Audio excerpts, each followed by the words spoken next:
পাপ করা, পাপ যত বেশি আপনি পাপ করবেন, যত বেশি পর্ন দেখবেন, যত বেশি মাদক খাবেন, যত বেশি জুয়া খেলবেন, যত বেশি অহেতুক সময় নষ্ট করবেন, যত বেশি আপনি অন্যের ক্ষতি করবেন, ঠিক আছে, নিরপরাধ মানুষের উপর নির্যাতন করবেন, যত বেশি আপনি পাপ করবেন, পাপ, এই পাপ করতে করতে করতে মানুষের অন্তর কঠিন হয়ে যায়।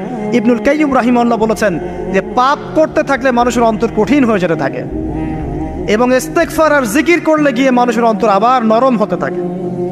পাপের উপর পাপ করতে থাকলে মানুষের অন্তর কঠিন হতে থাকে। এ বিষয়ে রাসূলুল্লাহ সাল্লাল্লাহু আলাইহি ওয়াসাল্লাম বলেছেন, যখন মানুষ একটা পাপ করে কলবের মধ্যে একটা কালো দাগ পড়ে যায়, যখন আরও একটা পাপ করে আরেকটা কালো দাগ পড়ে যায়, এইভাবে যখন পাপ করতেই থাকে তখন পুরো কলবটাই কালিমাপূর্ণ হয়ে যায়। এই অবস্থায় যদি সে তওবা করে আল্লাহ পাক মাফ করে দিবেন। যদি এই অবস্থায় তার মৃত্যু হয়ে যায়, তার আত্মাটা থেকে দুর্গন্ধ বের হতে থাকে, যে আত্মাটা কবজ করতে পর্যন্ত মালাকুল মউত মানে ঘৃণা পোষণ করেন।